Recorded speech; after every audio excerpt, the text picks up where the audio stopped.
মাত্র ১৬ বছর বয়সী এক বাচ্চা মেয়েকে বাসার ঘরে দেখে স্তব্ধ হয়ে দাঁড়িয়ে রইল শ্রাবণ। কিছুক্ষণ আগেই কবুল বলে এসেছে সে। গায়ে এখনো মেরুন রঙা পাঞ্জাবি। রীতিমতো বাবা মায়ের চাপে বাধ্য হয়েই বিদেশ থেকে ফেরা মাত্র বিয়েতে রাজি হয়েছে সে। এমনকি কনের মুখ না দেখেই বিয়েতে বসতে হয়েছে শ্রাবণকে। অথচ বাসর ঘরে ঢুকেই যে এভাবে একটা চমক খাবে তা ভাবেনি। বিছানায় ফুলের সমাহারের ঠিক মাঝে বসা কিশোরী শ্রাবণকে এক পলক দেখে আরো বেশি গুটিয়ে এলো। এলোমেলো করে কোনো মতে পরা লাল টুকটুকে শাড়িটাও জড়িয়ে নিল গায়ে। ঠোঁট চেপে ঘোমটার আড়ালে থেকে দেখার চেষ্টা করল তথাকথিত বুড়ো লোকটাকে। তবে এই মুহূর্তে ঘোমটার আড়ালে থেকেই ধারা আবিষ্কার করল চাচির কথা মতো তাকে মোটেই কোনো বুড়ো লোকের সাথে বিয়ে দেওয়া হয়নি। তার সামনে থ মেরে দাঁড়িয়ে থাকা লোকটা বেশ সুন্দর, একদম ছোটবেলার তার দাদির মুখে শোনা সুদর্শন রাজপুত্রের মতো। এত সুন্দর লোকটা তো মোটেই বুড়ো নয়। বিষয়টা ভেবেই আরো গুটিয়ে এলো ধারা। চোখ নামালো সাহসা, ভয় পেল, অজানা আশঙ্কায় ঠোঁট কেঁপে উঠল। হুট করে মনে হলো তাকে যদি এখন সেই লোকটা মারে। গ্রামে যে কতবার এসব দেখেছে সে। সে তো শুনেছিল স্বামীরা নাকি অনেক খারাপ হয়, মাঝে মাঝে মারধর করে। এখন কি এই লোকটা তাকে আঘাত করবে? এবার আরেকটু কুণ্ঠিত হলো মেয়েটা। ঠোঁট ফুপিয়ে কান্না পেল। এদিকে হতবুদ্ধি হয়ে দাঁড়িয়ে থাকা শ্রাবণ ভাবতে থাকলো তার এখন কি করা উচিত। সে আসলেই ভাবতে পারছে না যে কিভাবে তার বাবা এমন একটা বাচ্চা মেয়েকে তার জন্য নিয়ে এলো। মেজাজ খারাপ হলেও নিজেকে শান্ত রেখে বড় করে দীর্ঘশ্বাস ফেলল শ্রাবণ। সকালে বাবার সাথে কথা বলার সিদ্ধান্ত নিয়ে দরজার ছিটকিনি লাগিয়ে এগিয়ে এলো বিছানার দিকে। শ্রাবণকে এগিয়ে আসতে দেখে সহসা বিছানা থেকে নামলো ধারা। চুরির রিনঝিন শব্দে মুখরিত হলো নীরবতা। শ্রাবণ বোঝেনি কেন মেয়েটা হুট করে লাফ দিল। পুরোপুরি বিছানার কাছে আসতেই ধারা দ্রুততার সহিত ঝুঁকে শ্রাবণের পা ছুঁয়ে সালাম করল। পায়ে কোমল হাতের স্পর্শ পেতেই চমকালো শ্রাবণ, কিন্তু নড়ল না, ভ্রু কুঁচকে রইল। সালামের পাট চুকিয়ে দাঁড়ালো ধারা। ঘোমটাটা এখনো গলা অবধি, মাথা নিচু করেই হাত কচলাতে শুরু করলো। এখানে বসিয়ে রেখে তখন তাকে এক খালা বলেছিল যাতে উনি আসলে পা ছুঁয়ে সালাম করে। শ্রাবণ ভ্রু কুঁচকে তাকিয়ে দেখতে থাকলো মেয়েটার ছটফটানি। কেন এভাবে মুচড়াচ্ছে মেয়েটা? সে কি কিছু বলেছে নাকি করেছে? কি বলবে তা বুঝতে না পেরে শ্রাবণ লক্ষ্য করলো গরমে মেয়েটা হয়তো চটপট করছে। তাই ফট করে বলল, ঘোমটা উঠিয়ে নাও। স্বামীর সব কথা শুনবি। বারবার এই কথা বলা হয়েছে ধারাকে। সর্বদা নাকি স্বামীর সব কথা মেনে চলতে হয়, না হলে আল্লাহ বেজার হয়। গুরুজনের কথা মনে রেখে ধারা তাই সে বাধ্যের মতো দুহাত উঠিয়ে ঘোমটা উঠিয়ে ফেললো। সাথে সাথে লাল হয়ে যাওয়া রক্ত জবার ন্যায় মুখশ্রীর দেখা পেল শ্রাবণ। স্নিগ্ধ মুখটা চোখে পড়তেই কুচকানো ভ্রুজোড়া শিথিল হয়ে এলো। গাঢ় করে কাজল দেয়া টানা টানা চোখটা নিচে নামালো। সদ্য ফোটা কৃষ্ণচূড়ার মতো লালিমা তার গালজোড়া রাঙিয়ে তুলেছে। বয়সের কৈশোর সুলভ স্নিগ্ধতা আর ভয়ের মিশেল থাকা মুখটা যেন অবিচারিত সৌন্দর্যের নিঃশব্দ প্রতিবাদ। পাতলা গোলাপি ঠোঁট জোড়া ক্ষীণ কাঁপছে ধারার। নাকের পাশে ছোট্ট তিলটা মুহূর্তে নজরে এলো শ্রাবণের। সাথে সাথে ঢোক গিলল শ্রাবণ। কি এক পরিস্থিতিতে পড়ল সে। ধারা বুঝল না কিছু। লাল রঙা শাড়িটা তার কোমল হাত দুটো আঁচল জড়িয়ে ধরেছে বাচ্চাদের মতো, যেন নিজেকে কোনোভাবে আগলে রাখায় ব্যর্থ প্রয়াস। ছোট ছোট চুলগুলো কপালে এসে সুড়সুড়ি দিয়ে বিরক্ত করলে ধারা চুড়ি পরিহিত গাঁটটা উঠিয়ে ঠিক করলো চুল। ঘামে ভেজা কপালটা শাড়ির আঁচল দিয়ে মুছে নিল। শ্রাবণ এবার ঠোঁট কামড়ে তাকালো ধারার দিকে। এক মুহূর্তের জন্য আবিষ্কার করলো মেয়েটার বয়স কম, তবে স্নিগ্ধতা অফুরন্ত। গলা ভারী হয়ে এলো তার। চোখ সরিয়ে নিল সেই মুখ থেকে, কারণ তার সামনে থাকা এই কিশোরী মেয়েটা কোনো স্ত্রী নয়, একেবারে শিশু। কোনো ভালোবাসার উদ্রেক হলো না তার ভিতর, বরং জেগে উঠল প্রবল এক মায়া। কিছুক্ষণ ভেবে নিজেকে বুঝ দিল শ্রাবণ। ধারার দিকে তাকাতেই দেখলো মেয়েটা ড্যাব ড্যাব করে তাকিয়ে আছে। মনে হয় কোনো সিদ্ধান্ত শোনার অপেক্ষাতেই আছে। ওর এমন উৎসুক দৃষ্টিতে অপ্রস্তুত হলো শ্রাবণ। গলা খাকড়ি দিয়ে জিজ্ঞেস করলো, নাম কি তোমার? ধারার ঠোঁট ভেজালো। শাড়ির আঁচল ঠিক করে নিয়ে মিনমিন করে বলল, ধারা। শ্রাবণ মাথা নাড়ল। এর মধ্যে উপলব্ধি করলো মেয়েটার কণ্ঠটাও অনেক স্নিগ্ধ, অনেক মায়াময়। এত সুন্দর সাবলীল সংযত কণ্ঠ তো আজকাল মেয়েদের মধ্যে দেখা যায় না। অথচ কি মিষ্টি লাগে একটা মেয়ের কোমল কণ্ঠস্বরে। শ্রাবণ এবার ঠোঁট ভিজিয়ে আশেপাশে তাকিয়ে বলল, সোফায় ঘুমাতে পারবে? ধারা আর চোখে পাশে থাকা সোফাটা দেখে নিল। শ্রাবণের দিকে তাকিয়ে আবারও বাধ্যের ন্যায় মাথা নেড়ে জানালো, জি পারবো। শ্রাবণ সন্তুষ্ট হলো। তার এমনিতেও কেন যেন খুব অস্বস্তি হচ্ছে, ভালো লাগছে না কিছুই। বিদেশ থেকে ফিরে যে তাকে বাচ্চা একটা মেয়েকে বিয়ে করতে হবে সেটা আগে জানলে ফিরতই না সে। দ্রুততার সাথে শ্রাবণ বিছানা থেকে ফুল ঝেড়ে ফেলে একটা বালিশ নিয়ে সোফায় রাখলো। তারপর বাম হাত নিজের ঘাড়ে ডলে বলল, ঘুমিয়ে পড়ো তাহলে। বলতে দেরি, কিন্তু ফট করে বিছানায় শুয়ে পড়তে দেরি করলো না শ্রাবণ। ওদিকে মুখ ফিরে চোখ বুজে ফেলল লোকটা। এদিকে ধারা অপলক দৃষ্টিতে চেয়ে থাকলো শ্রাবণের পিঠের দিকে। অবাক হলো এত সুন্দর ব্যবহারে, তাকে বকাবকি করলো না, গ্রামের লোকগুলোর মতো মারল না, ভেবেই মুচকি হেসে শোকর আদর করলো সে। গ্রামের মেয়ে ধারা ছোটবেলায় বাবা মাকে হারিয়ে যখন সে চাচা চাচির বোঝা হয়ে দাঁড়ালো, তখনই মায়া করে টাকার বিনিময়ে শ্রাবণের বাবা সমিউল সাহেব ধারাকে গ্রাম থেকে নিয়ে এলেন। প্রথমে তিনি ভেবেছিলেন কোনো ভালো ছেলে পেলেই ধারাকে বিয়ে করিয়ে দিবেন, কিন্তু তার নিজের ছেলে এর মধ্যে বিদেশ থেকে ফিরে এলেই মাথায় বুদ্ধি উদয় হয় তার। ধারার মতো এত লক্ষ্মী মেয়েটাকে ছাড়তে ইচ্ছা হলো না আর, তাই নিজের ছেলে শ্রাবণের সাথেই বিয়ে পড়িয়ে দিলেন তিনি। কিন্তু বেচারি ধারা কিছুই বুঝতে পারে না। তাকে যখন গ্রাম থেকে নিয়ে আসা হলো, তখন তার চাচি তাকে বলেছে তোকে বুড়ো লোকের সাথে বিয়ে দেবে। এ নিয়ে ভীষণ মন খারাপও হয়েছে ধারার, কিন্তু ছোট্ট থেকেই অবহেলায় জর্জরিত মেয়েটা আর মুখ খোলেনি। যদিও এখন সে বুঝতে পারল লোকটা মোটেই বুড়ো নয়। প্রচুর গরম লাগছে ধারার, তাই কোনো মতো সোফার কাছে গিয়ে বসে লোকটার কথা মতো শুয়ে পড়ল। তবে শোয়ার আগে পরনের শাড়িটা আলগা করলো ধারা।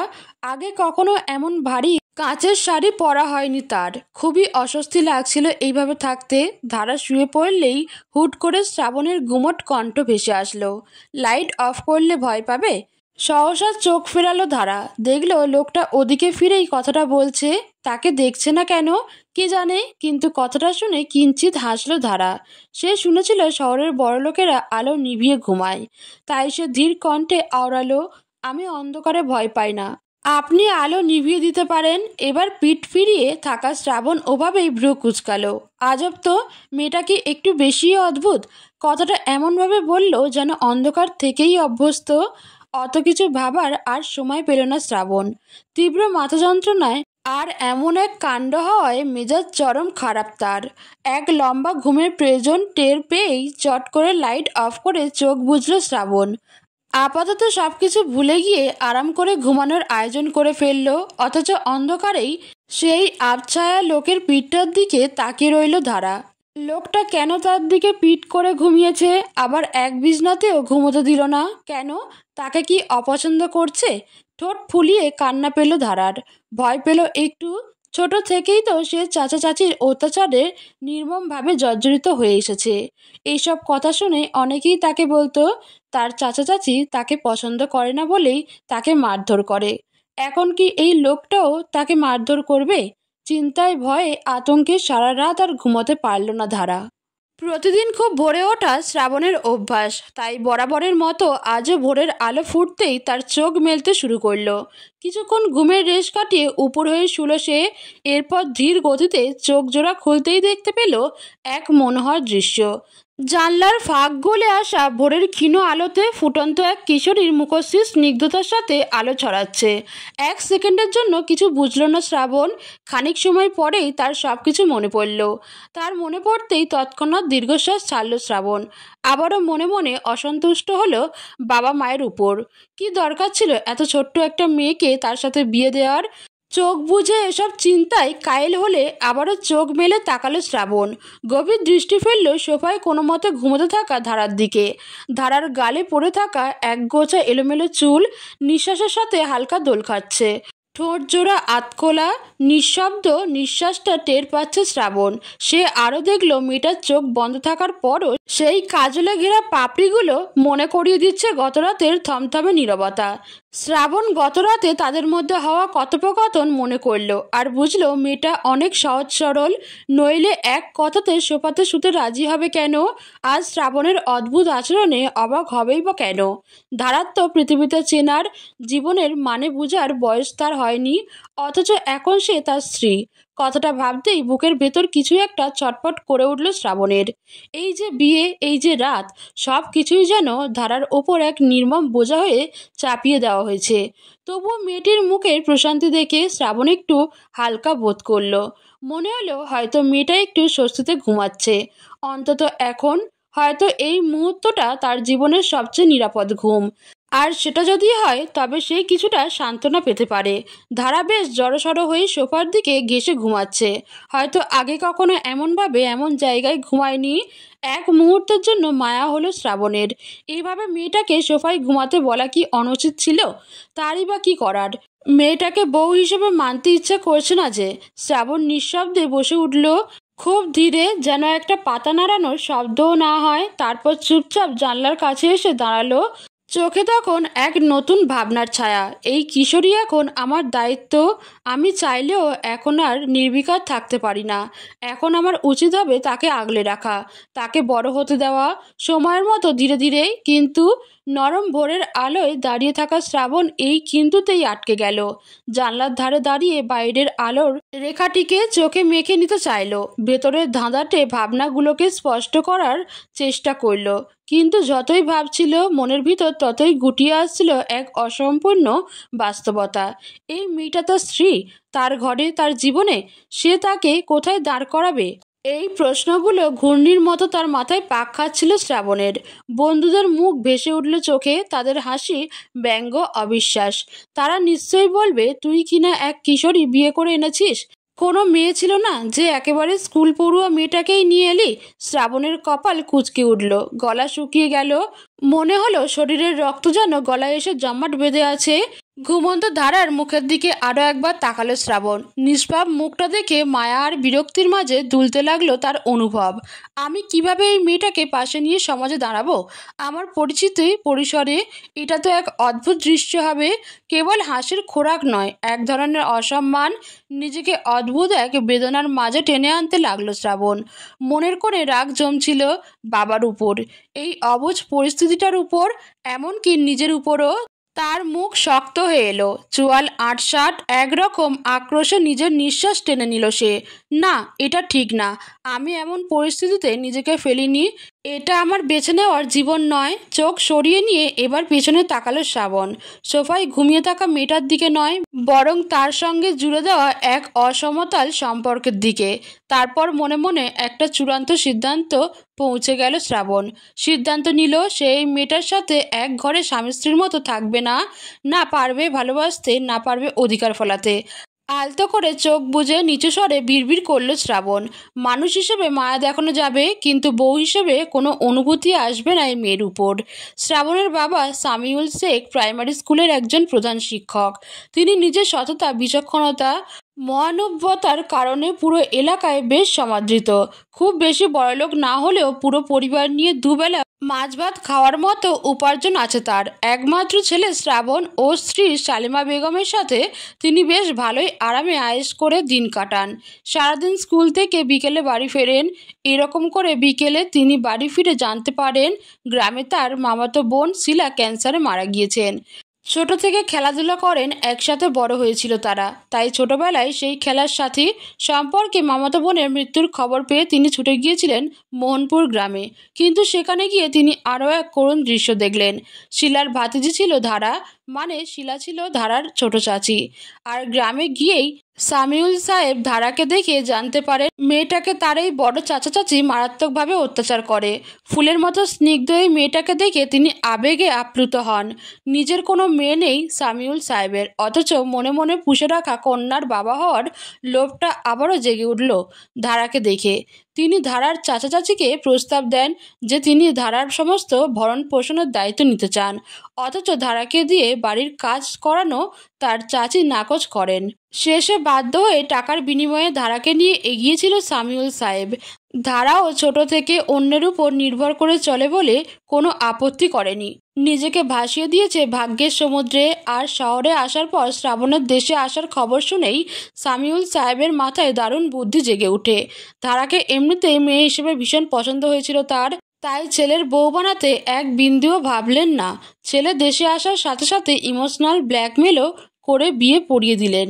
সবকিছু ভেবে দীর্ঘশ্বাস ফেললেন সামিউল সাহেব। তিনি আসলেই জানেন না যে তিনি ঠিক করেছেন কিনা, কিন্তু যা করেছেন ভালোর জন্যই। চোখে আঙুল বুলিয়ে আবার চশমাটা পরে নিলেন তিনি। তার সামনে থাকা জায়নামাজের দিকে তাকিয়ে থাকলেন অনেকক্ষণ। ফজরের নামাজ পড়া শেষ। তারপর মনটা যেন একটু শান্ত হলো। কিছুটা দৃঢ়তায় নিজেকে বোঝাতে লাগলেন, ভুল হোক বা শুদ্ধ, আমি অন্তত ওকে নরক থেকে উদ্ধার করেছি।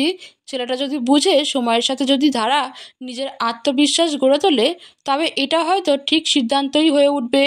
সামিউল সাহেব জানেন তিনি সমাজের একজন শিক্ষক, শত শিশুর হাতে বই তুলে দিয়েছেন, কিন্তু এই এক মেয়ের জীবনের সুযোগটা তুলে দিতে চেয়েছেন। তিনি হঠাৎ খুব দৃঢ় কণ্ঠে নিজেকে বললেন, ভবিষ্যৎ তো কেউ জানে না, কিন্তু আমি বিশ্বাস করি আল্লাহ যদি নিয়তি ভালো দেখেন তাহলে ফল কখনো মন্দ হয় না। আজকের অস্বস্তি হয়তো কালকের আশীর্বাদ হয়ে উঠবে। বুকের গভীরে জমে থাকা সংশয়ের মেঘ একটু সরল যেন। চোখ তুলে আকাশের দিকে তাকিয়ে মৃদু হাসলেন সামিউল সাহেব। দেখা যাক, সময়ই বলবে আমি একজন দায়িত্ববান বাবা ছিলাম নাকি নিছক এক আবেগপ্রবণ মানুষ। কিন্তু আমি বিশ্বাস করি ধারার ভাগ্যে এখনও অনেক ভালো কিছু লেখা আছে, শুধু একটু সময় লাগবে। সালমা বেগম হাতে চায়ের পাত্রটা নামিয়ে বারান্দার দিকে এলেন। চোখে মুখে কিছুটা ক্লান্তি, কিছুটা চিন্তার রেখা। ফজরের নামাজ পড়ে উঠেই দেখছেন স্বামী জায়নামাজে বসে অনেকক্ষণ গম্ভীর হয়েছিলেন। ভেবেছিলেন নামাজ শেষে উঠে যাবেন, কিন্তু তিনি তখনও বসে। চোখে একটা স্থিরতা, যেন ভিতরে কোথাও এক দ্বন্দ্ব চলছে। সামিউল সাহেব আকাশের দিকে তাকিয়ে ভাবনার সাগরে ডুবেছিলেন। ঠিক তখনই সালমা বেগম হালকা গলায় বললেন, ঘুম হলো না বুঝি? সামিউল সাহেব ধীরে মুখ ফেরালেন স্ত্রীর দিকে। হালকা হাসি ফুটে উঠল মুখে। ঘুম তো হয়, কিন্তু মন কি সবসময় ঘুমায় বলো? সালমা পাশে এসে বসলেন। গলার স্বর একটু থমথমে হয়ে উঠল তার। তিনি বেশ চিন্তিত মুখে বললেন, তুমি ভালো করেই জানো আমি কিছু বলিনি, কখনো তোমার সিদ্ধান্তে বাধা দিই না আমি। কিন্তু সত্যি করে বলো তো, এই বিয়ে, এটা কি আমাদের ছেলের জন্য ঠিক হলো? ও কি আদৌ মেনে নেবে? একটা দীর্ঘশ্বাস ফেলে তিনি আবার বললেন, শ্রাবণ এখনো কিছু বলে না মানে এই না যে সে মেনে নিয়েছে। আর মেয়েটা, সে তো ছোট্ট এক কিশোরী। একজন মায়ের চোখে আমি বুঝতে পারি ও এখনো বোঝেই না সে কি হয়ে গেছে, কোথায় এসে পড়েছে। সামিউল সাহেব স্ত্রীর কথাগুলো শুনে চুপ করে গেলেন কিছুক্ষণ। তারপর নিচু স্বরে বললেন, জানি তোমার ভয়টা অমূলক নয়, আমিও ভাবিনি যে সব এত জটিল হয়ে যাবে। কিন্তু একটা কথা বলো তো, যদি আমি ওকে না আনতাম, ওই বাড়ির মার খেয়ে কাজ করে অবহেলায় মরেও যেত মেয়েটা। আমি ওকে শুধু আশ্রয় দিইনি সালমা, একটা সম্ভাবনাও দিয়েছি, নতুন জীবনের সম্ভাবনা। যদি শ্রাবণ একটু বুঝে, যদি সময়টা ওদের দুজনকে গড়ে তোলে, তাহলে এটাকে খুব ভুল বলা যাবে না। ওদের বয়সের পার্থক্যটাও খুব বেশি না, তোমার আমার মতোই। সালমা বেগম নীরবে শুনলেন। চোখের কোণে জমে থাকা অশ্রু ঝরল না ঠিকই, কিন্তু ভিতরের ভীতি ও মাতৃত্ব যেন প্রতিটি কথার মাঝে মুখ ফুটে উঠেছিল। তিনি ফিসফিস করে বললেন, তা ঠিক বলেছ, বয়সের সমস্যা নেই, কিন্তু আমি শুধু আমার ছেলের ভবিষ্যৎ নিয়ে ভাবি, ওর ভালোটা চাই। ও যদি কখনো আমাদের দোষ দেয়। সামিউল সাহেব স্ত্রীর হাত ধরে বললেন, সে যদি কিছু বোঝে, একদিন ঠিক বুঝবে।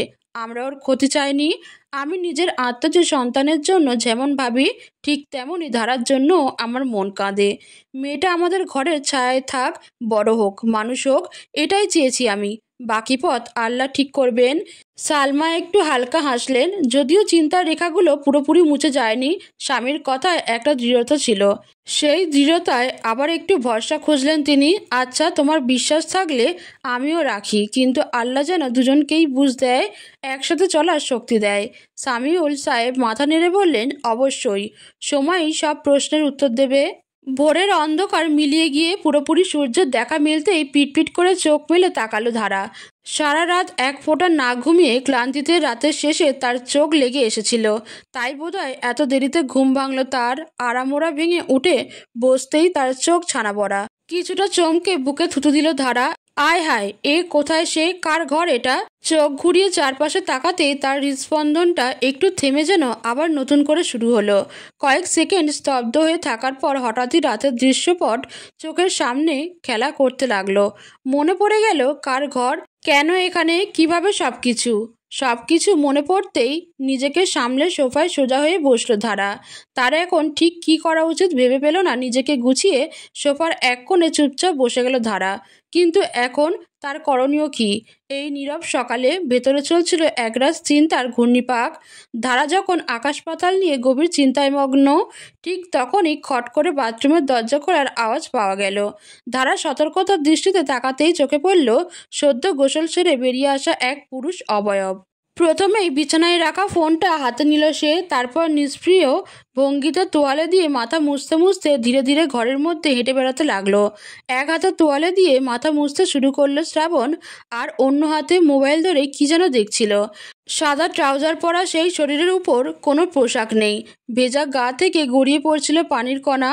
অদ্ভুত এক ঘোর লাগা দৃশ্য। শরীর জুড়ে জলকণার চিকচিক ছটা, সূর্যের কিরণে ভেজা চুল ও বুক যেন ঝিলমিল করছে। ধারার চোখ আটকে গেল সেই দৃশ্যপটে। ভেতরে কোথাও যেন কিছু কেঁপে উঠল। এভাবে কোনো পুরুষকে প্রথমবার দেখছে সে। শ্রাবণের ভেজা বুকের দিকে কেন যেন খুব লজ্জা লাগলো তার। বুকের ভেতর লজ্জা আর অস্বস্তির ঘুমট জমে উঠল। নিঃশ্বাস আটকে গেল। আবিষ্কার করলো লোকটা অনেক সুন্দর, মারাত্মক ফর্সা। ঠিক তখনই শ্রাবণ চোখ তুলে তাকালো তার দিকে। এক সেকেন্ডের জন্য চোখে চোখ পড়ে গেল। ধারা যেন হঠাৎ নিঃশ্বাস নিতে ভুলে গেল, অথচ বিরাট স্বাভাবিক ভঙ্গিতে শ্রাবণ জিজ্ঞেস করলো, কোনো সমস্যা? ধারা যেন নিজের নিঃশ্বাস খুঁজে ফিরছে। এই মুহূর্তটা স্বপ্ন না বাস্তব বোঝার মতো সময়ও পেল না। তবুও নিজেকে গুছিয়ে নিয়ে জড়ানো কণ্ঠে বলল, জি হ্যাঁ, না মানে জি না। শ্রাবণ ভ্রু কুঁচকে তাকালো। ফোনের স্ক্রিন থেকে চোখ সরিয়ে সে এক ঝলকে পুরো ধারাকে পর্যবেক্ষণ করলো। আরও বেশি বিরক্ত হলো খানিক। শাড়িটা এলোমেলোভাবে পেঁচিয়ে বসে আছে, তাতে সে যেন আরও ছোট, আরও বেখাপ্টা লাগছে। শাড়ি যদিও পরতে পারে না, তাহলে পরে কি দরকারে? মনে মনে বিরক্ত হলো শ্রাবণ। এই যে বাচ্চাদের মতো শাড়ি পেঁচিয়ে জড়সড় হয়ে বসে আছে, এসবের মানে হয়? আরেকটা বিষয় ওর চোখে পড়ল, অতিরিক্ত সাজগোজ করেছে পিচ্চিটা। মুখে ফাউন্ডেশনের পুরো আস্তরণ, ঠোঁটে টুকটুকে লিপস্টিক। এমন করে সাজার দরকারটা কি ছিল? আর কাল রাতে ফ্রেশ হয়নি কেন মেয়েটা? ভেতরে ক্রমশ জমে ওঠা চরম বিরক্তি আর বিতৃষ্ণা নিয়েই মোবাইলটা বিছানায় ছুঁড়ে ফেলে শ্রাবণ হঠাৎ বলে উঠল, তোমার কি কোনো সালোয়ার কামিজ বা গ্রাউন্ড এমন কিছু নেই? ধারা এক মুহূর্তের জন্য বুঝল না। হুট করে এমন প্রশ্ন আশা করেনি যে। এরপর একটু সময় নিয়ে বলল, সালোয়ার কামিজ আছে, কিন্তু ওগুলো তো পুরনো। দ্বিতীয় বাক্যটাকে গুরুত্ব দিল না শ্রাবণ, সাথে সাথে ক্যাক করে বলে উঠল, এই মুহূর্তে বাথরুমে যাও, গোসল করে সালোয়ার কামিজ পরবে তুমি, আর খবরদার কোনো সাজগোজ করবে না। কথা বুঝতে পেরেছ? ধারা বাধ্যের ন্যায় উপর নিচ মাথা নেড়ে বলল, বুঝেছে। শ্রাবণ এবার টি শার্ট পরে নিল। ধারা এক পলক সেদিকে তাকিয়ে মিনমিন করে জিজ্ঞেস করলো, আমি কি চুড়ি নুপুরও খুলে ফেলবো? শ্রাবণ ভ্রুকুচকে ধারার হাত পায়ের দিকে তাকালো। সরু চোখে তাকিয়ে গম্ভীর বিরক্তিতে আদেশ ছুড়ে দিল, হ্যাঁ অবশ্যই। চুড়ি আর নুপুরের শব্দ অসহ্য লাগছে। ধারা কেমন অদ্ভুত দৃষ্টিতে তাকালো শ্রাবণের দিকে। তাকে তো বলা হয়েছিল স্বামীরা সাজগোজ পছন্দ করে, এই লোক বুঝি পছন্দ করে না। কিছু একটা ভেবে হঠাৎই উঠে দাঁড়ালো ধারা। শরীরে এখনও অবশ, মাথায় যেন হাজারটা প্রশ্ন ঘুরছে। তবুও সে স্থির চোখে তাকালো বাথরুমের দিকে। কিছুটা দ্বিধাগ্রস্ত ভঙ্গিতে ধীরে ধীরে পা বাড়ালো সে। শ্রাবণের গা থেকে আসা বেলি ফুলের গন্ধ, ঘরের ভেজা বাতাস আর আয়নার সামনে ঝুলতে থাকা তার কয়েকটা টি শার্ট, সব কিছু মিলিয়ে বাতাসটা ভারী লাগছে তার কাছে। একটু অস্বস্তি হচ্ছে। যারা স্বামীর অবাধ্য হয় তারা অনেক অত্যাচারিত হয়। গ্রামে থেকে এসবই ছোট থেকে ধারা দেখে এসেছে। এর উপর বিয়ের আগে চাচির বলা কথাগুলো শুনেও বেশ আতঙ্কে ছিল ধারা। ভেবেছিল তারও অবস্থা খারাপ হবে। তবে এখনো পর্যন্ত যে স্বামী নামক পুরুষটা তার সাথে খারাপ ব্যবহার করেনি, এই নিয়ে সন্তুষ্ট ও সাথে ভীষণ অবাকও। তাই বলে তো অবাক হওয়া যাবে না, এই কারণে স্বামীর কথা শুনল ধারা। বাথরুম থেকে গোসল করে সালোয়ার কামিজ পরে বেরিয়ে এলো। সব সাজ উঠিয়ে একদম পরিপাটি হয়ে এলো। প্রতিদিন সকাল সকাল গোসল করতেই ধারা পছন্দ করে, তাই আজও বিপরীত কিছু করলো না। কিন্তু বাথরুম থেকে বের হতেই ধারা চমকালো। বিছানায় বসে আছেন সালমা বেগম। তাকে দেখে ধারা সহসা মাথা নামিয়ে এগিয়ে এলো। সালমা বেগম তার জন্যই অপেক্ষা করছিলেন। ধারাকে দেখে তিনি বিছানা থেকে উঠালেন, দু হাত বাড়িয়ে কাছে ডাকলেন ধারাকে। ধারা এদিকে এসো তো মা। ধারা জানে ইনি তার শাশুড়ি মা, কিন্তু শাশুড়ির ব্যবহার এত ভালো হয়? কি আদর করে ডাকছে। অভিভূত হয়েই এগিয়ে গেল ধারা। সালমা এবার মেয়েটার দু হাত ধরে মাথায় হাত বুলিয়ে দিলেন। আদুরে কণ্ঠে জিজ্ঞেস করলেন, রাতে ঘুমোতে কোনো সমস্যা হয়েছে? নতুন পরিবেশ মানিয়ে নিতে পেরেছো তো? ধারা এক পাশে মাথা এলিয়ে দিয়ে বলল, জি চেষ্টা করছি, কোনো সমস্যা হয়নি। সন্তুষ্ট হলেন সালমা বেগম। দীর্ঘশ্বাস ফেলে পুরো রুমে তাকিয়ে এবার সন্ধিয়ান কণ্ঠে জানতে চাইলেন, রাতে তুমি কোথায় ঘুমিয়েছিলে? ধারা এক মুহূর্ত চুপ থাকলো, অত গভীর চিন্তা না করেই তর্জনী তুলে ইশারা করে বলল, ওই যে ওখানটায়। ধারার আঙুলের ইশারায় অনুসরণ করে পাশে তাকালেন সালমা বেগম। অসহায় মুখে জিজ্ঞেস করলেন, সোফাতে? ধারা ধীর গতিতে মাথা নেড়ে হ্যাঁ বোঝালো। এই পর্যায়ে ভেতরে ভেতরে প্রচুর রেগে গেলেন সালমা বেগম। তার মানে তার আন্দাজই ঠিক হয়েছে, ছেলে তার মোটেই ধারাকে মেনে নিতে পারেনি, রেগে আছে এখনো। কিন্তু তাই বলে মেয়েটাকে সোফায় ঘুমাতে দেবে? এই শিখিয়েছেন তিনি ছেলেকে। তবুও কি আর করার, সবই তো এখন সময়ের হাতে ছেড়ে দিতে হবে। দেখা যাক কি হয়। আবারও ঠোঁট গোল করে শ্বাস ফেলেন সালমা বেগম। ধারার কাঁধে হাত রেখে বললেন, কয়েকটা দিন কষ্ট করো ধারা, সব ঠিক হয়ে যাবে। আমার ছেলেটা একটু চাপা, ওকে বুঝতে একটু সময় লাগবে। কয়েকটা দিন সময় দাও, দেখবে ও ঠিক তোমায় মেনে নেবে। ধারা বরাবরের মতো মাথা নাড়ালো। সালমা বেগম এবার কিছুক্ষণ থেমে কাতর স্বরে বললেন, আচ্ছা তোমার ঘুমাতে মনে হয় সমস্যা হয়েছে। সোফাতে ঘুমানো মোটেই কমফোর্টেবল না। তুমি কি আমার সাথে ঘুমাতে চাও, অথবা আলাদা রুম? এই ঘরের পাশের রুমটা খালি আছে, আগে আমার ভাগ্নি থাকতো সেই ঘরে। তুমি চাইলে ও ঘরে থাকতে পারো। ধারা কিছুক্ষণ মাথা নিচু করে ভাবলো, তারপর মিনমিন করে বলল, আপনারা যেখানে থাকতে দেবেন সেখানেই ঘুমাবো। বুকটা ধক করে উঠল সালমা বেগমের। না চাইতেও চোখ ছলছল করে উঠল তার। মায়া হলো মেয়েটার উপর। ছোট থেকে ঠিক কতটা অত্যাচার করা হলে একটা মেয়ে এমন হয়ে যায়, কথাতেই বোঝা যাচ্ছে। কতটা অভ্যস্ত ভয় পেতে, কতটা অভ্যস্ত মাথা নিচু করে থাকতে। সালমা বেগম এক মুহূর্তের জন্য নিজেকে শক্ত রাখতে পারলেন না। ধারা যে আজ তাদের বাড়িতে বউ হয়ে এসেছে, অথচ মেয়েটাকে দেখে মনে হচ্ছে এসে আশ্রয় নিয়েছে। তার চেয়েও বড় কথা, এই মেয়েটার ভালোবাসার আশায়, একটুখানি সম্মানের আশায় আর জীবনের সমস্ত ভয় দুঃখ সহ স্মৃতি পিছনে ফেলে রেখে এসেছে। তিনি আবারও ধারার মাথায় হাত রাখলেন। এবার একটু দৃঢ়ভাবে বললেন, এভাবে বলছো কেন ধারা? ভয় পেও না মা, তুমি তো এ বাড়ির বউ, এই বাড়ির দ্বিতীয় গিন্নি তুমি। আমার পরে তো এই পুরো বাড়ি তুমিই সামলাবে। সংসারটা তোমার ধারা, এভাবে ভয় পেও না। এ বাড়িও এখন তোমার। আমি আর তোমার শ্বশুর যতদিন আছি কেউ তোমার অমর্যাদা করবে না। তুমি এই ঘরেই থাকবে, এই বাড়ির বউ হয়ে সম্মান নিয়ে। ধারা এবার হালকা একটা হাসি দিল, খুব সূক্ষ্ম সেই হাসি। তবুও সেটাই তার মুখে প্রথম আশার রেখা এঁকে দিল। একটু সময় নিয়ে মিনমিন করে জানতে চাইল, আমি আপনাকে কি বলে রাখবো? সালমা চোখ সরু করে হাসলেন, ভ্রু উঁচিয়ে জানতে চাইলেন, কি বলে ডাকতে ইচ্ছে করছে? মুখ অন্ধকার হলো ধারার। মনে পড়ল ছোটবেলায় ডাকা মা শব্দটা। সেই যে ছোটতে মা ডাকটা হারিয়েছে, আর কখনো ডাকেনি। ঠোঁট কাঁপছে ধারার, বুকের ভেতরটা কেমন যেন মোচড় দিয়ে উঠল। ছোটবেলার অস্পষ্ট স্মৃতির মতো একটা কণ্ঠস্বর মনে পড়ছে, মা। সেই ডাকটা যেটা বহু বছর আগে সময়ের নদীতে হারিয়ে গিয়েছিল। সে মাথা নিচু করে ফিসফিস করে বলল, আমি কখনো মা বলে ডাকিনি কাউকে। আমি কি আপনাকে মা বলে ডাকতে পারি? এক মুহূর্তে যেন থমকে গেল চারপাশ। গলার স্বরটা এত নরম, এত নাড়িয়ে দেওয়া, যেন বুকের গভীর থেকে উঠে আসা কোনো কান্না। সালমা কিছু বলেন না, ধীরে ধীরে এগিয়ে এসে ধারার গলাটা ছুঁয়ে বললেন, ডেকে ফেলেছ তো? একবার বললে তো আর ফিরিয়ে নেওয়া যায় না। মা, এই ডাক আমি বুকের ভিতর শোনার মতো করে রেখে দেব। অবশ্যই ডাকবে। ধারা এবার চোখ তুলে তাকালো সালমার দিকে। সেই চোখে ভয়ের ছায়া নেই, আছে কিছুটা আশ্রয়ের আলো। ধরা পড়ে সে ভীষণ করে চেয়েছে এই মা ডাকের প্রতিদান। সালমা এবার আলতো করে বললেন, এবার বলো তো কোথায় থাকতে চাও? ধারা এবার কিছুক্ষণ গভীর ভাবনায় ডুবে গেল। গত রাতে সে একটু বুঝেছে লোকটা তাকে অপছন্দ করে হয়তো, আর ধারার উপস্থিতিতে মনে হয় বেশি অস্বস্তি বোধ করছে। মানুষটাকে সমস্যায় রাখতে চাইল না ধারা। ঠোঁট ভিজিয়ে জানালো, অনুমতি দিলে পাশের ঘরে থাকবো। উনি আমাকে হয়তো পছন্দ করে না, আমার উপস্থিতি উনাকে বিরক্ত করতে পারে। সালমা বেগমও বুঝার মতো করে মাথা নাড়ালেন। প্রথমে কথাটা শুনে মন খারাপ হলেও ন্যানো সেকেন্ডের মধ্যেই চোখ জলজল করলো তার। মনে মনে হয়তো ফোন দিয়ে আটলেন কিছু একটার।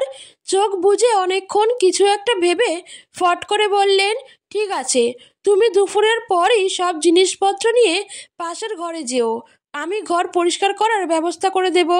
ধারা মুচকি এসে মাথা নাড়ল। ঠিক সেই মুহূর্তেই রুমের দরজার বাইরে থেকে কড়া নাড়ার শব্দ এলো। মা, তুমি কি এখন বের হতে পারো?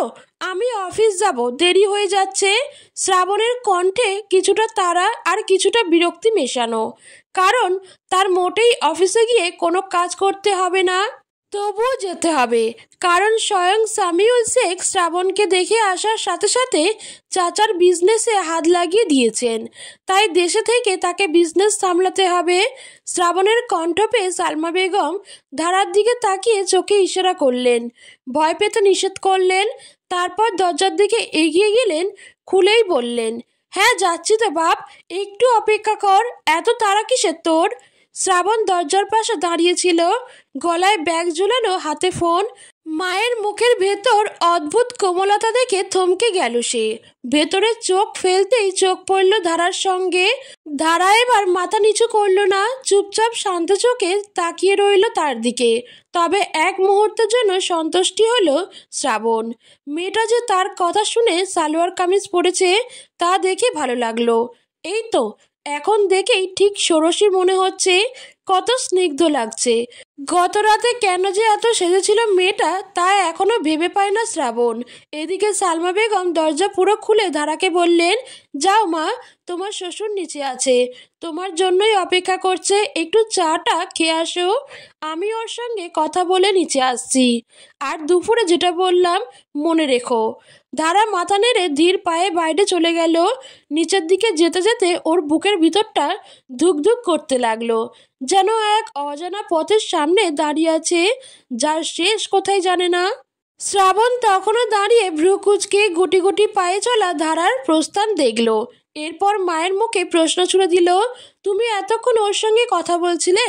সালমা বেগম একটুখানি হেসে বললেন, হ্যাঁ তো কি করব, বউয়ের সঙ্গে কথা বলা তো খারাপ না, তুই যা শিখে এসছিস তার চেয়ে অনেক ভালো শিখে এসছিস বলে ভাবতাম। আমি কিন্তু ওকে আলাদা ঘরে থাকতে বলেছি, এটা শুধু তোর ওপর না চাপিয়ে ওর সম্মান বাঁচিয়ে, বুঝলি? শ্রাবণ কিছু না বলে নিচে তাকালো। হয়তো তার মায়ের সরল কথাগুলো একটু একটু করে নিজের ভেতরে জমাট বরফ গলিয়ে দিচ্ছে, নাকি না। সালমা বেগম একটু চালাকি করে আবারও বললেন, ইকরার ঘরে ওকে থাকতে বলেছি, তুই নাকি ওকে রাতে সোফাতে ঘুমাতে দিয়েছিস, বিষয়টা খুবই খারাপ। তাই পাশের ঘরেও থাকবে আজ থেকে, যতদিন না তুই ওকে মেনে নিস। শ্রাবণ এবার ভ্রু কুঁচকে বলল, এমনভাবে বলছো যেন আমি ওই মেয়েকে অন্য ঘরে থাকতে বাঁধা দেব। সালমা বেগম কপাল কুঁচকে বললেন, বাঁধা দিবি না? শ্রাবণ কাঁধ উঁচিয়ে বলল, অবভিয়াসলি নো। সালমা বেগম এবার দৃঢ় কণ্ঠে ধমক দিলেন, শ্রাবণ, মেয়েটা বউ হয় তোর, বিয়ে করেছিস তুই, ভুলে যাস না।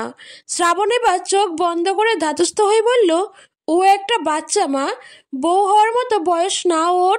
তুমি একটা বাচ্চা মেয়েকে আমার ঘরে তুলে দিয়ে যদি সংসার করতে বলো, সেটা তো হয় না মা, সব কিছুর একটা নিয়ম থাকে।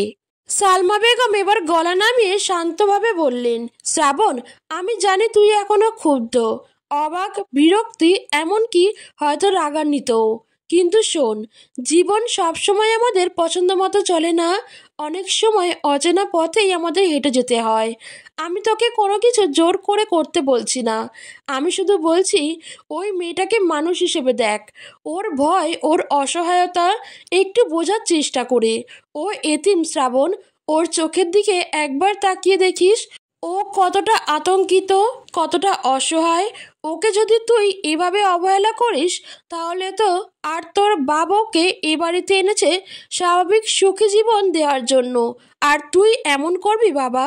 শ্রাবণ এবার ঠোঁট কামড়ে দাঁড়িয়ে রইল কিছুক্ষণ, তারপর মাথা নিচু করে আস্তে আস্তে বলল, মা, ইমোশনাল কথা বলো না, আবেগ দিয়ে জীবন চলে না। তুমি জানো আমি প্ল্যান করে কখনো কাউকে কষ্ট দিতে চাই না, কিন্তু মা, আমার তো নিজস্ব কিছু আশা ছিল, পরিকল্পনা ছিল, এখন সব ওলট পালট হয়ে গেছে। এই পরিস্থিতি আমি হ্যান্ডেল করতে পারছি না।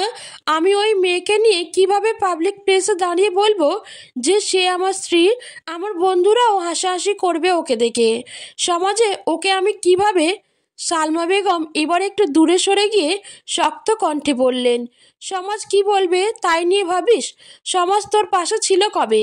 যা এখন তোর সম্মান নিয়ে চিন্তা করছে। শ্রাবণ হতবাক হয়ে তাকালো মায়ের দিকে। তিনি থামলেন না, কণ্ঠ আরো গম্ভীর হয়ে উঠল, তুই বলছিস তোর বন্ধুরা হাসবে? ওরা যদি তোকে সত্যিকারের মানুষ হিসেবে জানতো তাহলে হাসতো না শ্রাবণ? আর তুই তো চিরকাল আলাদা কিছু হতে চাইতিস। আজ তোর সামনে এমন একটা সুযোগ, একটা নিরীহ মেয়েকে যে এতটা কষ্টের ভেতর দিয়ে এসেছে তাকে সম্মান দিয়ে তোকে প্রমাণ করতে হবে তুই কেমন মানুষ। আর তুই কি করছিস? তার চোখের ভয় দেখে ঘৃণা করছিস, অবহেলা করছিস। শ্রাবণ এবার কিছুটা গলার স্বর উঁচু করেই বলল, কিন্তু মা, আমি তো প্রস্তুত ছিলাম না। আমি তো এমন বউ চাইনি। আমি তো স্বপ্ন দেখেছিলাম এমন কাউকে যার সাথে আমি চলতে পারবো, মানিয়ে নিতে পারবো, যার লুক, পোশাক, কথাবার্তা সব কিছুতেই আমি গর্ব করতে পারবো। সালমা বেগম এবার চুপ করে গেলেন কিছুক্ষণের জন্য। তারপর ধীরে ধীরে বললেন, শ্রাবণ, তুই এখন যা বলছিস সেটাতে আমি দোষ দিচ্ছি না। এই বয়সে এরকম ভাবা অস্বাভাবিক নয়। কিন্তু একটা কথা মনে রাখ, এই মেয়েটাকে তুই গর্বের জায়গায় না রাখলে কেউ রাখবে না। তোকে গর্ব করতে হবে ওকে তোর মনের মতো মানুষ বানিয়ে, ওর পাশে দাঁড়িয়ে ওর নিজের হয়ে উঠতে সাহায্য করে। এই কাজটাই বড় শ্রাবণ। আর বিশ্বাস কর, একদিন তুই নিজেই গর্ব করবি যে তুই এমন একটা মেয়েকে গ্রহণ করেছিলি যার সামনে একদিন সবাই মাথা নিচু করবে। শুধু সময় দে। সালমা বেগম এবার সামনে গিয়ে ছেলের মুখটা নিজের দু হাতে ধরলেন, চোখে চোখ রেখে বললেন, আমি বুঝতে পারছি শ্রাবণ, সবটুকুই বুঝি। কিন্তু একটু ভাব না, তোর জন্যই শুধু নয়, ওই মেয়েটার জীবনটাও থেমে গেছে। ওকে দয়া নয়, সুযোগ দে শ্রাবণ, সময় দে, শুধু সময়। একটু ধৈর্য ধর বাবা। জন্ম, মৃত্যু, বিয়ে সব আল্লাহর হাতে। শ্রাবণ মায়ের চোখ থেকে দৃষ্টি সরিয়ে জানলার বাইরে তাকালো। আলো ছড়িয়ে পড়েছে চারপাশে, ধরা দিচ্ছে নতুন একটা সকাল। সময়, সময়ই বলবে মা, শ্রাবণ আসতে বলল। সালমা বেগম এবার নিশ্চিন্তভাবে ভেসে বললেন, এই তো আমার ছেলে, ঠিক পথটা চিনে নিবি একদিন। আমি জানি তুই পারবি। শ্রাবণ এবার কিছু বলল না, গলা খুসখুস করছিল, চোখ একটু লালও হয়ে উঠেছে, মাথা নিচু করেই দাঁড়িয়ে রইল। সালমা বেগম এবার সিঁড়ির দিকে এগিয়ে যেতে যেতে শুধু বললেন, আমি ওকে বলেছি পাশের রুমে থাকতে। তুই ওকে কিছু বলিস না, দরকার হলে নিরাসক্ত থাকিস, কিন্তু অবহেলা করিস না, অপমান করিস না। কারণ সেটা শুধু ওর জন্য না, তোর নিজের সম্মান রক্ষার জন্য। সিঁড়ি দিয়ে নেমে গেলেন সালমা বেগম। আর শ্রাবণ চুপচাপ দাঁড়িয়ে রইল। নিজের ভেতরে চলা দ্বন্দ্বের গভীরে ডুবে একটা লড়াই শুরু হয়ে গেছে শ্রাবণের নিজের সাথে। নিচের সিঁড়ি বেয়ে নেমে আসতেই সালমা বেগমের চোখে পড়ে ড্রয়িং রুমের জানলার পাশে রাখা সেন্টার টেবিলটায় বসে রয়েছে ধারা। তার সামনে এক কাপ ধোয়া ওঠা চা, আর তার বিপরীতে চেয়ারে হেলান দিয়ে বসে আছেন সামিউল শেখ। সালমা বেগম থমকে দাঁড়ান এক মুহূর্ত।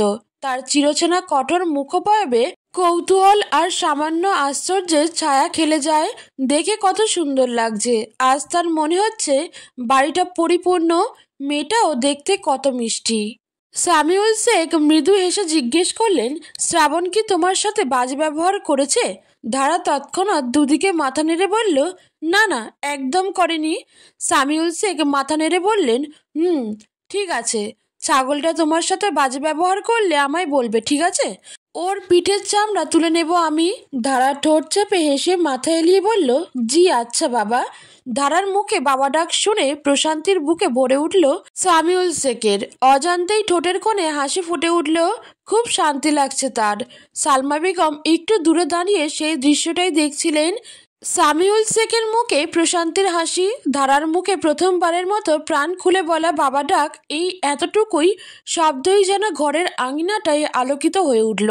এতদিন ধরে শূন্য ছিল কিছু, সেই শূন্যতা হয়তো আজ খানিকটা পূর্ণ। তিনি আর দাঁড়িয়ে থাকতে পারলেন না, নরম পায়ের শব্দে এগিয়ে এলেন সামনের দিকে। ধারা ও সামিউল দুজনেই তাকিয়ে দেখলো তাকে। ধারা সঙ্গে সঙ্গে উঠে দাঁড়াতে চাইলো, কিন্তু সালমা বেগম ইশারায় থামিয়ে বললেন, বসে থাকো মা, তোমাদের দেখে ভালো লাগছে। তার কণ্ঠে ছিল একরাশ প্রশ্রয়, আর চোখে মায়ার কোমল ছায়া। তারপর হাসি মুখে সামিউল শেখকে উদ্দেশ্য করে বললেন, এই যে সাহেব, আজকে দুপুরে কিন্তু তোমাকেই খাবার সার্ভ করতে হবে। তোমার পছন্দের মাছ রান্না করেছি। সামিউল শেখ মাথা নেড়ে হেসে বললেন, আরে আমি তো ঠিক তাই ভেবেই এসেছি, তবে রান্না তুমি করবে না? আমি নতুন গিন্নির হাতের স্বাদটা একটু চেখে দেখব। তুমি তো জানোই না ধারা কত অসাধারণ রান্না করতে পারে। ধারা একটু অপ্রস্তুত হয়ে তাকালো, চোখ নামিয়ে ফেললো লজ্জায়। সালমা বেগম হেসে বললেন, ও আল্লাহ, তাই নাকি? বেশ, আজ তাহলে ওই রান্না করবে, আমি পাশে থাকবো, শুধু গাইড করব। বলা তো যায় না ছোট মানুষ, হাত তাত পুড়িয়ে ফেললে। বলেই হাসলেন সালমা, অথচ আবারও মুখে অন্ধকার নেমে এলো ধারার। অবাক হয়ে একবার সালমা বেগমকে দেখলো, একবার সামিউলকে দেখলো। এনারা কি ফেরেশতা? এমনও মানুষ হয় তারা ধারার হাত পুড়ে যাওয়া নিয়ে চিন্তিত, অথচ 8 বছর বয়স থেকেই তো প্রতিনিয়ত রান্নাঘরে হাত পুড়িয়েছে সে। তখন কেন কেউ তাকে এভাবে আগলে রাখেনি? চাচি কেন তাকে রান্নাঘরে পাঠাতো? তাহলে কি সত্যি বাবা মা ছাড়া কেউই এমন হয় না? এক মুহূর্তের জন্য আবেগ আটকে রাখতে পারল না ধারা, ফুপিয়ে কেঁদে উঠল। সালমা বেগম সঙ্গে সঙ্গে চমকে উঠলেন। এই কি হলো মা? ধারা, তুমি কাঁদছো কেন? তিনি তড়িঘড়ি করে এগিয়ে এসে ধারার পাশে বসলেন। তার দুই গাল দু হাতে ধরে চোখের জল মুছতে চাইলেন। সামিউল শেখও চেয়ার সরিয়ে উঠে এলেন পাশে। গলার স্বর গম্ভীর হয়ে গেল। কি হয়েছে মা? কেউ কিছু বলেছে তোমায়? কাঁদছো কেন? ধারা তাড়াতাড়ি মাথা নাড়ল, ফোপাতে ফোপাতে বলল, কেউ কিছু বলেনি। আমি শুধু ভাবছিলাম, এত ভালোবাসা, এত মায়া আমি কোনো দিন পাইনি। এতদিন পর কেউ আমার হাত পুড়ে যাওয়া নিয়ে চিন্তা করছে, এইটা আমার কেমন যেন লাগছে। আমি তো ছোট থেকে প্রতিদিনই হাত পা পুড়িয়ে এসেছি মা। আমার হাতে পায়ে এখনো খুন্তির চাকার দাগ আছে। ওরা কেউ কখনো আমাকে আপনাদের মতো ভালোবাসেনি কেন? এতিম বলে সবসময় মারতো আমায়। কেন মারতো? শুধু কি যারা বাবা মা হয় তারাই এত ভালোবাসে? অসহায় চোখে স্বামীর দিকে তাকালেন সালমা বেগম। সামিউল শেখও চোখে পানি নিয়ে তাকালেন। এই কি জীবন! সালমা বেগম ধারাকে বুকের মধ্যে শক্ত করে জড়িয়ে ধরলেন, যেন নিজের হৃদয়ের গভীর থেকে ভেসে আসলো সবটুকু মমতা এক মুহূর্তে ঢেলে দিলেন তার বুকের মাঝখানে। না মা, না, কেবল যারা গর্ভে ধারণ করে তারাই মা হয় না। ভালোবাসাই সবচেয়ে বড় সম্পর্ক গড়ে তোলে। তুই এখন থেকে দেখবি, এই ঘরেই তোর জন্য এত মায়া জমে থাকবে যতটা তোর সারা জীবন কেউ দেয়নি। সালমার কণ্ঠ কেঁপে উঠেছিল, কান্না যেন গলায় দলা পাকিয়ে আসছিল, কিন্তু সে তা গিলে ফেলছিল বারবার, যাতে ধারা শক্ত থাকতে পারে। ধারা তার গাল মায়ের গলায় লুকিয়ে ফেলল, শ্বাস আটকে আটকে বলতে লাগলো, আমি আর কখনো কাঁদতে চাই না মা। আমি শুধু একটু ঠাঁই চাই, একটু ভালোবাসা। আপনি কি আমাকে সত্যি সত্যি মা বলতে দেবেন? সালমা আর কিছু বলতে পারলেন না, শুধু মাথা নেড়ে কপালে চুমু খেলেন ধারার। এক মুহূর্তের জন্য আবিষ্কার করলেন তার ভাবনা মতে মেয়েটা মোটেই বোবা নয়, অনেক কথা বলতে পারে, অনুভূতি প্রকাশ করতে পারে, কিন্তু পরিবেশের জন্য কখনো কথা বলতে পারেনি। সালমা এবার তার চোখের পানি এবার আর আটকে রাখতে পারল না। সামিউল শেখ চুপচাপ দাঁড়িয়েছিলেন এতক্ষণ, তারপর একটা দীর্ঘশ্বাস ফেলে সামনে এগিয়ে এলেন, একটা হাত রাখলেন ধারার মাথায়, নরম কণ্ঠে বললেন, ধারা, তুমি শুধু এইটুকু মনে রেখো, তোমার কষ্টগুলো আজ থেকে ভাগ হয়ে গেছে। এখন তোমার পাশে আমরা আছি, তুমি মোটেই এতিম নও, আমি তোমার বাবা আছি তো। ধারার বুকটা আরো গভীরভাবে ভরে উঠল। তার ভেতরে জমে থাকা বহু বছরের একা থাকার ইতিহাস, দুঃসহ যন্ত্রণার অন্ধকার কুয়োটা যেন আজ একটু আলোর রোদ পেতে শুরু করল। তার কণ্ঠ থেমে গেল কাঁপতে কাঁপতে। সালমা বেগম তাকে বুকের মাঝে টেনে নিয়ে বললেন, এখন থেকে কেউ তোকে কষ্ট দিতে পারবে না। এই ঘরটা তোর ঘর, আমরাও তোর আপন। ধারার চোখের পানি যেন থামতে চায় না। সে নিজেকে আর ধরে রাখতে পারল না, বুক ভরে হেঁচকি দিয়ে কেঁদে ফেলল। সামিউল শেখ এবার গভীর গলায় বললেন, তুই শুধু ভালো থাকিস মা। তোর জীবনের সব হারানো জিনিস আমরা ফেরাতে পারবো না জানি, কিন্তু বিশ্বাস কর, আমরা তোকে আর ভাঙতে দেব না। এখন থেকে তুই ভালোবাসা পাবি, যতটা তুই পাওয়ার কথা ছিল ছোটবেলায় ততটাই। ঘরটা তখন নিঃশব্দ হয়ে গিয়েছিল কয়েক মুহূর্তের জন্য। শ্রাবণ নিচের সিঁড়ি বেয়ে নামছিল, হাতে 2টা ফাইল, চোখে অফিস যাওয়ার তাড়া। ও ফাইলগুলো খুঁজতেই এতক্ষণ উপরে ছিল, কিন্তু মাঝপথেই থমকে দাঁড়ালো। ড্রয়িং রুমের দিক থেকে ভেসে আসা অস্ফুট কান্নার শব্দ তাকে কেমন যেন কুঁচকে দিল ভেতরে ভেতরে। পা টিপে টিপে এগিয়ে এলো, আর সামনে যা দেখলো তাতে ভ্রু কুঁচকে গেল তার। জানলার পাশে ধারা তার মায়ের বুকে মুখ গুজে কাঁদছে ফুপিয়ে ফুপিয়ে। সালমা বেগম এক হাতে তার মাথায় হাত বুলিয়ে দিচ্ছেন, অন্য হাতে আঁচল দিয়ে চোখ মুছাচ্ছেন। পাশেই সামিউল শেখ স্থির দাঁড়িয়ে আছেন, মুখে গম্ভীরতা আর চোখে মায়ার ছায়া। শ্রাবণ একটু অবাক হলো, এই তো মেয়েটাকে ঠিক দেখেছিল, এখন আবার কাঁদছে কেন? এক পলক ধারার চোখের দিকে তাকিয়ে শুকনো ঢোক গিলল শ্রাবণ। মেয়েটাকে এভাবে দেখে খারাপ লাগছে নাকি তার? সে কণ্ঠে খানিক বিরক্তি মিশিয়ে বলল, ও কাঁদছে কেন? তার গলায় যেন অভ্যস্ত স্বর। অস্বস্তিকর পরিস্থিতি এড়ানোর জন্য এরকম রোবটিক হয়ে উঠেছে সে। শ্রাবণের কণ্ঠে ধারা তখনও মাথা নিচু, চোখ মুছছে চুপচাপ। সালমা বেগম ধীরে মাথা ঘুরিয়ে ছেলের দিকে তাকালেন, শান্ত কণ্ঠে বললেন, তুই ওকে সোফাতে ঘুমাতে দিয়েছিলি তো? ওখানে ঘুমিয়ে ওর পুরো শরীর ব্যথা হয়ে গেছে, তাই কাঁদছে। এক মুহূর্তের জন্য মুখ কুঁচকে হতবাক হলো শ্রাবণ। ধারাও কান্না ভুলে ভেবাচাকা খেলো। কিসের ব্যথা? কোথাকার ব্যথা? সে তো এমন কিছু বলেনি। অথচ সামিউল শেখ মুচকি হাসলেন, ফট করে ধরে ফেললেন স্ত্রীর চালাকিটা। শ্রাবণ কিছুক্ষণ ভ্রু কুঁচকে তাকিয়ে বিষয়টা নিয়ে ভাবান্তর হলো। এরপর বিরক্তিতে শব্দ করে বলল, মানে কি বাজে কথা বলছো মা? সোফায় ঘুমিয়ে শরীর ব্যথা কেউ কাঁদে? সালমা বেগম আরো খেপলেন, চুপ কর তুই বেয়াদব ছেলে, তোর জন্যই ওর পুরো শরীর ব্যথা হয়ে গেছে। একটা মেয়েকে, তাও নতুন বউ, ঘুমানোর জায়গা না দিয়ে বসার সোফায় ঠেলে দিলে শরীর তো ব্যথা হবেই। তার উপর ও আবার গায়ে পড়ে তো কিছু চায়নি, বরং মুখ বুজে কষ্টটা সয়ে নিয়েছে। এতটুকু সহানুভূতি তোর ভিতর নেই? সালমা বেগমের কণ্ঠে রাগের সঙ্গে হতাশার মিশ্র সুর। তিনি নিজের অজান্তেই ঝাঁঝিয়ে উঠলেন। ধারার মুখে ততক্ষণে বিস্ময়ের ছায়া। এসব কি হচ্ছে? কিভাবে হচ্ছে? সে তো এসব কিছুই বলেননি। শ্রাবণ থতমতকে তাকিয়ে থাকলো। ধারা যেন শিউরে উঠল। সে তো কিছু বলেনি, একেবারেই না। তাহলে এ কথাগুলো সালমা বেগম বলছেন কিভাবে? আর তাতেই ধারা বুঝে ফেলল এই কথাগুলো সালমা বেগম ইচ্ছা করেই বানিয়ে বলছেন, যেন শ্রাবণ একটু গলে, একটু থেমে ভাবে, একটু হলেও নিজের আচরণ দিয়ে লজ্জা পায়। ধারার বিস্মিত মুখ দেখে সালমা বেগম ভেতরে ভেতরে হাসলেন। তিনি জানেন সবসময় সত্যি বলে কিছু অর্জন করা যায় না। কিছু মানুষকে গলাতে হলে কল্পনার আগুনে মিথ্যার একটু তেল দিতে হয়। আর আজ তিনি সেই আগুনটাই জ্বালালেন। শ্রাবণ গলা খাঁকড়ে দিয়ে বললেন, ওকে ওকে, এই ড্রামাটিক হবার কিছু নেই। আজ থেকে আলাদা ঘরে তো থাকবেই, বিছানাতে শুতে পারবে। তার মুখে বিরক্তি, কিন্তু চোখে এক অদ্ভুত অপরাধবোধ খেলে গেল। ধারা কাঁদছে, এই দৃশ্য তাকে অস্বস্তিতে ফেলছে, কিন্তু সে বুঝে উঠতে পারছে না কেন। সামিউল শেখ এতক্ষণ চুপচাপ থাকলেও এবার গলা পরিষ্কার করে বললেন, ছাড়ো সালমা, ছেলেটাও তো হুট করে এমন পরিস্থিতিতে পড়ে গেছে, সময় লাগবে বুঝে নিতে। তবে একটা কথা বলি শ্রাবণ, মেয়েটা কিন্তু মন দিয়ে আপন করে নিতে জানে। আজ ওর রান্না খেলে বুঝবি। শ্রাবণ বিস্মিত চোখে বাবার দিকে তাকালো, তারপর ধারাকে পর্যবেক্ষণ করে বলল, ও রান্না করবে?